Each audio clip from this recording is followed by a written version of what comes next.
Olá, amigos do canal, estamos de volta aqui para o plantão urgente do Corneta Ball.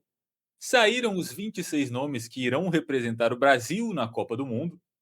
E é uma lista, a gente estava até falando aqui em off, que eu acho que o Ancelotti foi no óbvio, né? A gente tem as bizarrices já esperadas, tem as bizarrices que eram inesperadas, mas a maioria dos nomes acredito que todo mundo já sabia que seriam convocados, há alguns meses pelo menos, né, não, Matheus? Exatamente, nesse nosso comentário em off, eu falei de que na lista que eu imaginava que o Ancelotti iria convocar, eu acertei 24 dos 26 nomes que ele acabou levando. Mais pra frente no vídeo posso comentar quais foram os erros na minha tentativa de cravar a convocação, mas concordo com você de que foi uma lista ali bem já esperado, né, assim, tirando o nome do Everton, que foi o goleiro, acho que essa foi a grande surpresa da convocação. Os outros ali já todo mundo já imaginava um pouco, imaginava que poderia ter a chance do Neymar, que o Ryan estava ali disputando uma vaga, que o Danilo tinha ganhado a posição, na última convocação, então já eram algumas coisas um pouco mais previsíveis, mas essa do Everton, acho que pegou todo mundo de surpresa. Exato, acho que a gente pode passar aqui um por um e vamos comentando nos diferentes, né, por exemplo, Alisson, todo mundo sabia, Ederson, todo mundo sabia e não estava feliz com a notícia, mas É o é o segundo cara aí já tem um tempo, o Ancelotti não testou muitos outros goleiros e acabou levando o Ederson e como você já adiantou, o Everton aqui do Grêmio, e sinceramente para mim é uma convocação que não faz o menor sentido. O Everton, mesmo quando ele era convocado para a Copa de 2022, ele nunca foi consenso. Para mim, ele nunca foi o melhor goleiro do Brasil. Eu acho que Everson e Fábio, por exemplo, no período, estavam à frente, mas era o goleiro do time que estava ganhando tudo, então você ainda tinha essa justificativa. A questão é que desde então ele caiu de nível, ele foi para o banco no Palmeiras, aí ele chega no Grêmio, onde ele não é também, assim, muito amado, não diria nem que está entre os melhores goleiros do Campeonato Brasileiro. E a justificativa que foi dada para a convocação dele é que o Ancelotti queria um pouco mais de experiência. Mas acho que a gente teria outros goleiros experientes melhores, mas ao mesmo tempo, eu sou uma pessoa que falou aqui várias vezes que eu não vou ficar reclamando de convocação de terceiro goleiro, porque é uma posição inútil. Então eu vou manter meus comentários nisso. Exato. Para mim, essa é uma convocação do Tafarel, tá? Olhando os 3 goleiros, para mim, ele que escolheu os nomes, tá? Tanto é que a convocação de 2022 foi esses mesmos 3 goleiros. E sobre a questão da experiência, assim, o Alisson e o Ederson já foram para 2 Copas do Mundo. O Alisson foi titular em 2 Copas do Mundo. Então, será que o terceiro goleiro precisaria ter uma experiência? Não é como se o goleiro titular do Brasil fosse ser o Hugo Souza, que ia ser a primeira experiência dele em Copa do Mundo. Não, o Alisson já é um cara que tem rodagem, enfrenta os melhores atacantes do mundo praticamente toda semana na Premier League, então até a justificativa não tem muito sentido. Eu acho que realmente nenhuma ótica que a gente olha vai fazer sentido. Se é para levar um cara que não vai entrar, eu sou muito mais pensar numa sucessão ao Alisson, que dificilmente estará presente em 2030, do que mais um cara da mesma geração que em nenhum momento foi melhor do que o Alisson e que não estará em 2030 também. É uma convocação que nenhuma, não existem justificativas, pelo menos que eu e acredito que você também consigamos pensar aqui agora. Dos defensores, a gente teve os que todo mundo sabia que iam, né? Gabriel Magalhães, Marquinhos, Wesley, o Léo Pereira do Flamengo.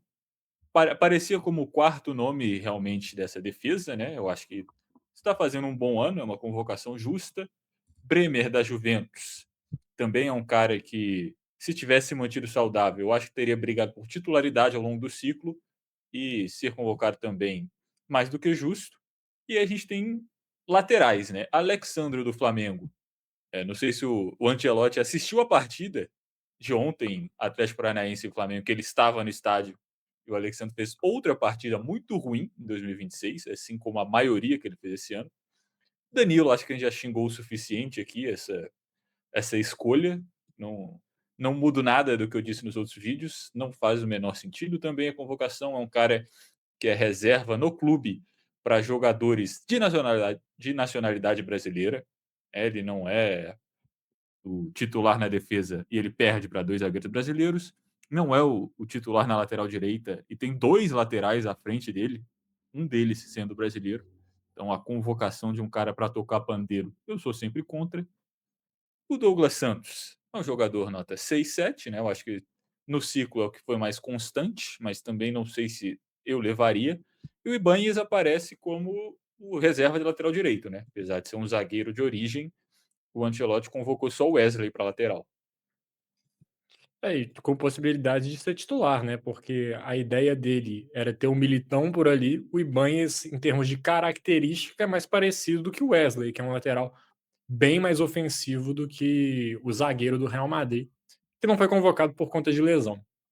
Mas aquela defesa, para mim, é sem nenhuma surpresa. Tinha até um burburinho com a questão do Léo Pereira, de que poderia vir o Thiago Silva, mas não imaginava esse cenário porque o Ancelotti já tinha confirmado que levaria o Danilo por essa questão de experiência, de liderança.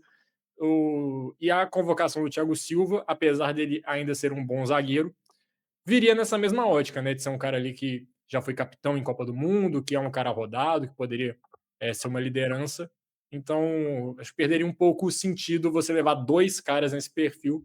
Ele optou pelo Léo Pereira, que vem jogando bem no Flamengo, é verdade, mas fazendo a ressalva aqui de que ainda hoje acho o Thiago Silva mais zagueiro que o Léo Pereira, tá? E ontem, hoje e amanhã o Thiago Silva será mais zagueiro que o Léo Pereira. Só que o Ancelotti optou pelo zagueiro do Flamengo. E os outros nomes aqui eu acho que não tem nem muita discussão, não. O Alexandro vai também pela experiência na lateral esquerda. O Douglas Santos, quando teve a oportunidade, se firmou. A dupla de zaga titular, o Bremer, você já falou bastante aqui também. Para mim, não teve nenhuma grande novidade aqui, não. É, eu acho que o Thiago Silva, inclusive, poderia ter tirado o próprio Danilo da lista, né, se é para levar um zagueiro experiente, o Thiago Silva tem mais experiência e é um jogador melhor. Então, eu acho que essa poderia ter sido uma discussão, mas realmente no lugar do Léo Pereira, eu acho que o zagueiro do Flamengo estava à frente nessa disputa. Passando para o meio de campo, onde talvez a gente tenha menos surpresas, né? Bruno Guimarães, Casemiro, Danilo, Fabinho e Paquetá. Tirando o Paquetá, acredito que todo mundo acreditava que esses quatro estavam confirmados desde a última data FIFA, né? O Danilo entrando de última hora, mas jogando muito bem naquela partida, que ele teve a oportunidade. E o Paquetá, assim, entendo a convocação, é um jogador muito bom, mas a temporada dele de 2026 também acho que é abaixo do esperado, né? Esse retorno dele do Flamengo para o Flamengo, em nenhum momento ele foi protagonista do time. Então, assim, é mais uma convocação que eu acho que talvez tenha ido mais no nome ou na falta de outros jogadores para a competição do que por méritos próprios. Não que o Paquetá não seja um jogador que mereça estar na seleção brasileira. Eu acho que na última Copa, por exemplo, ele era um dos destaques do time, mas que realmente esse ciclo dele foi muito conturbado e o 2026 dele eu acho que é abaixo. O Danilo, começando pelo início da sua fala, pegou a vaga do Andrei Santos, que nos últimos jogos no Chelsea não vem sendo mais tão utilizado, acabou ficando na reserva em várias partidas. Acabou perdendo gás nessa reta final, numa busca pela vaga na Copa do Mundo. Danilo, que nem você falou, ele chegou e aproveitou a chance. Pegou a camisa dele e falou: minha vaga tá aqui, os outros que se resolvam com os outros nomes do meio-campo. Casemiro e Fabinho, acho que não tem muito o que discutir. Sobre o Paquetá, é, eu entendo a convocação, acho que ele é um jogador muito bom, tem muita qualidade. Concordo de que não vive a melhor fase na carreira, mas ele é um jogador que também te dá muita opção de variar, né? Ele pode jogar de segundo volante, pode jogar como meio armador, pode jogar pelos dois lados no ataque, se você quiser ter um cara ali um pouco mais de cadência nessas posições. Então, acho que essa versatilidade do Paquetá acabou sendo um diferencial, que aí a gente pode pensar um jogador que também tem essas características e que vinha sendo convocado e até titular do Brasil, era o Gerson. Só que ele vai para a Rússia, perde espaço na convocação e acaba que fica de fora. Você tem essa visão de que o Paquetá pegou a vaga do Gerson aí? É, a gente falou isso na nossa live, inclusive, que a gente fez quinta-feira, que o Gerson muito mais perdeu essa vaga do que o outro jogador conquistou, né. Eu acho que a temporada os últimos meses do Gerson, inclusive, são melhores que os do Paquetá. Só que essa saída dele para a Rússia, essa sumida e o começo dele no Cruzeiro com o Tite também, acho que o timing foi ingrato, porque foi assim que o Ancelotti chegou. Ele ainda foi convocado na primeira, se eu não me engano, foi titular e depois sumiu. Então acho que o problema aí também tem a questão do timing. Mas a grande verdade é que o maior problema, vamos dizer assim, dessa convocação de meio-campos é o Fabinho, né.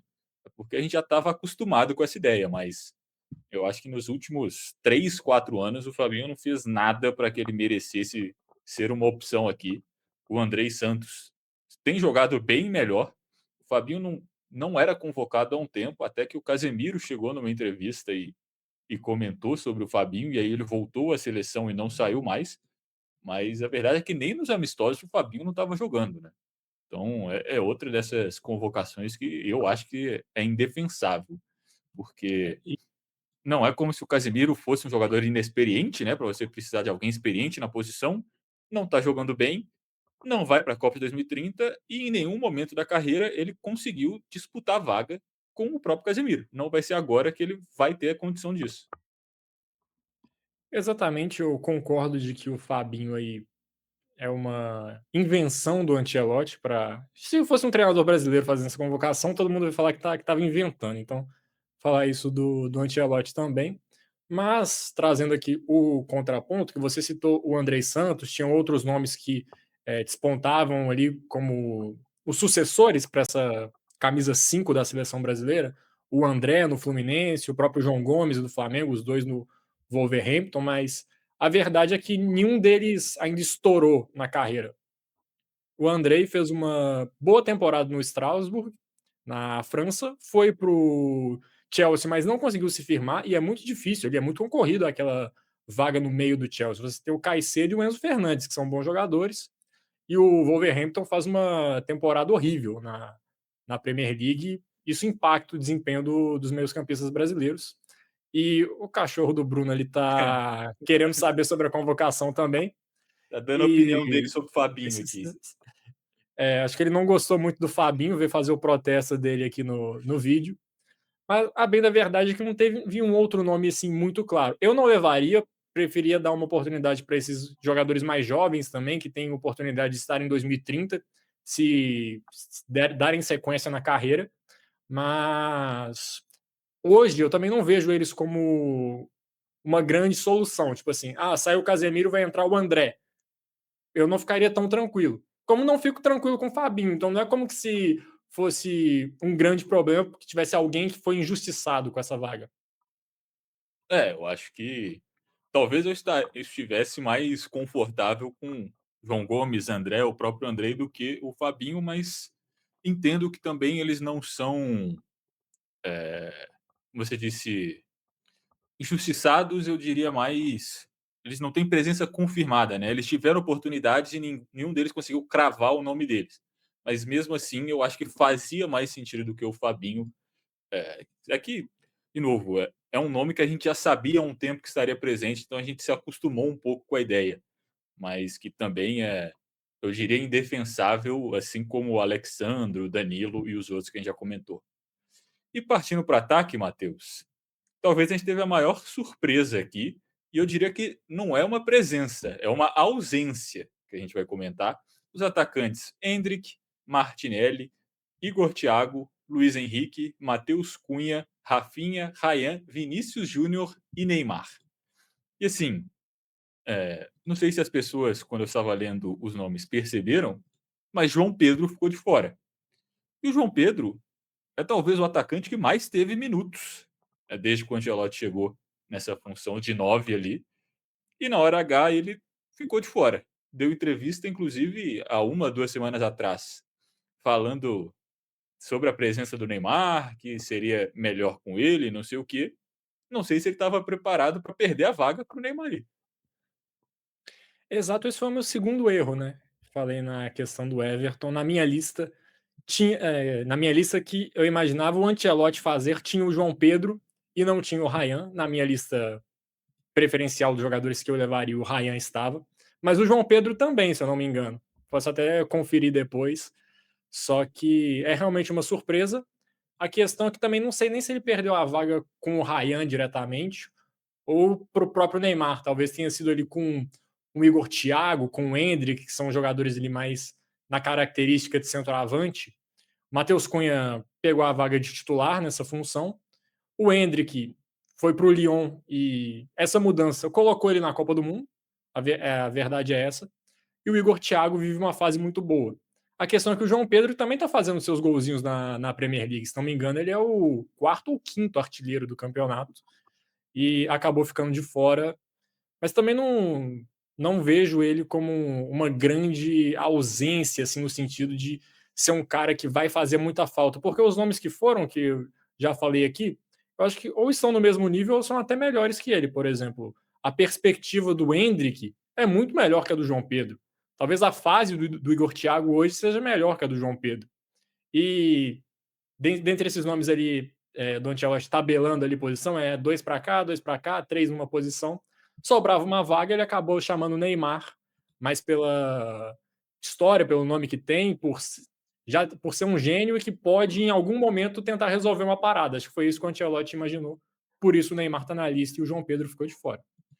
Eu conferi aqui, ele é o quarto artilheiro do campeonato inglês, 16 gols em 15 gols em 34 rodadas, números ok, né? Mas é como você disse, ele também não é como se tivesse em algum momento cravado a presença dele. Eu cheguei aqui a falar que ele é quem teve mais minutos, ele teve muitas oportunidades, mas a verdade é que ele não tem um grande jogo na seleção para chamar de seu, né? Não tem aquela partida que você olha e fala: "Nossa, aqui o João Pedro ganhou a vaga na Copa". É o que a gente falou do Danilo, por exemplo, que teve menos oportunidades e conseguiu em uma data FIFA garantir a presença dele.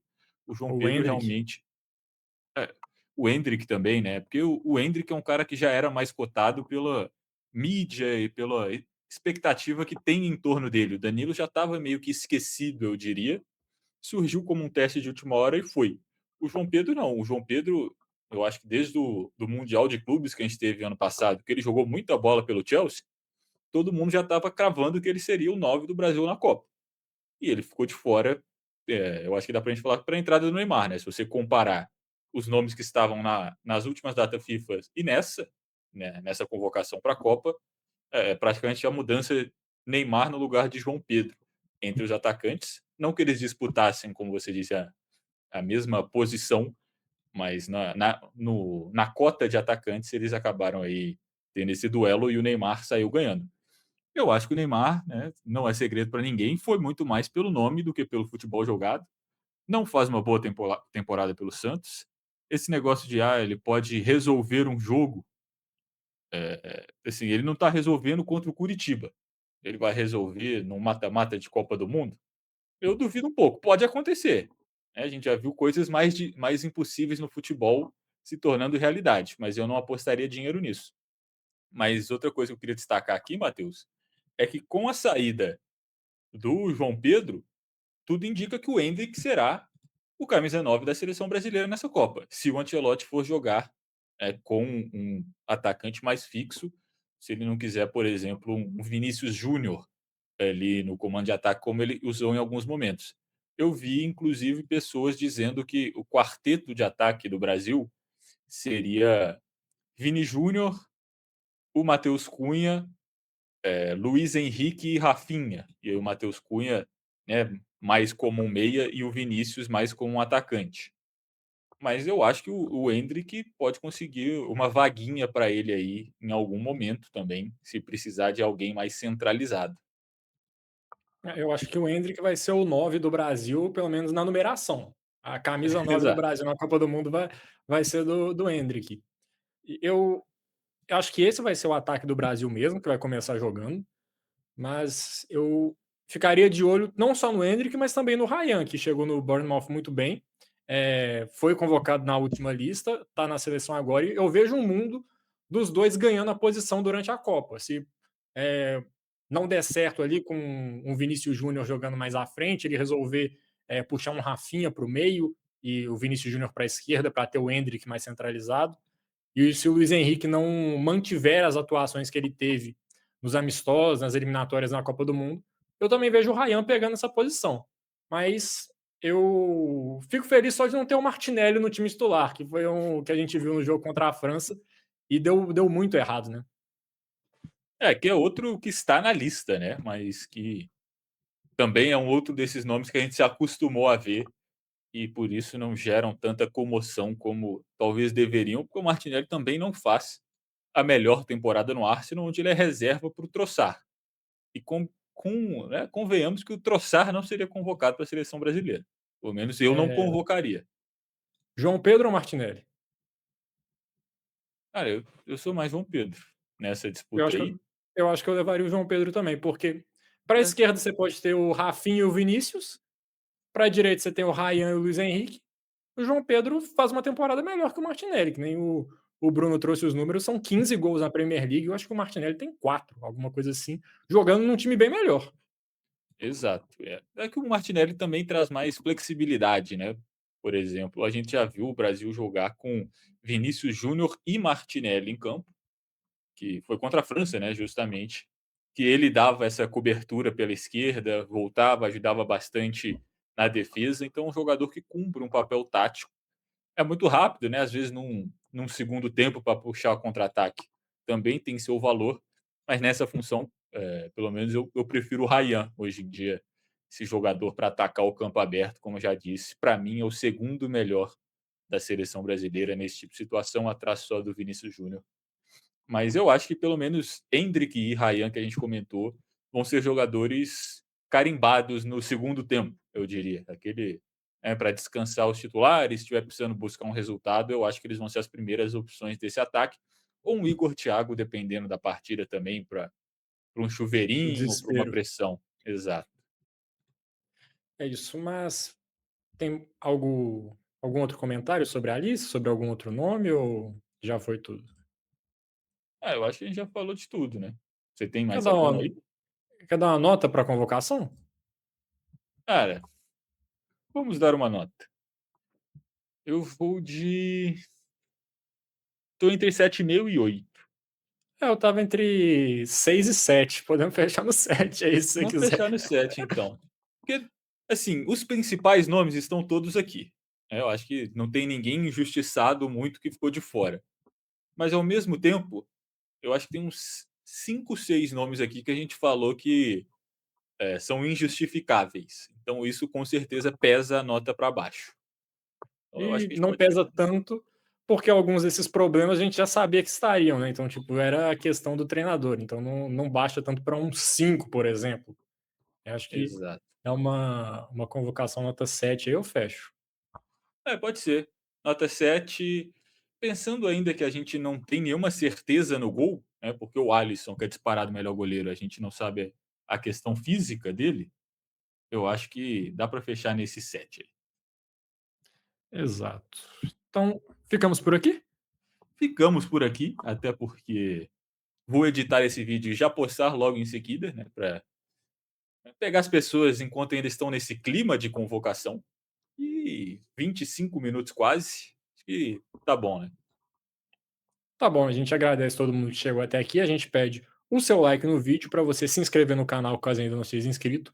Vamos estar acompanhando tudo do Brasil na Copa do Mundo, Campeonato Brasileiro, reta final dos campeonatos europeus, está chegando o final de Champions, Premier League em fase decisiva. O Arsenal ganhou hoje, está com a mão na taça praticamente.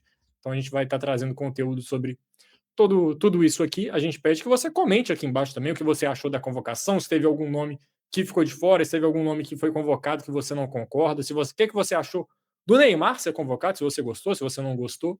E a gente pede para você compartilhar esse vídeo com todo mundo, para já ir entrando no clima de Copa. É isso, galera. Um abraço e até o próximo vídeo. Falou!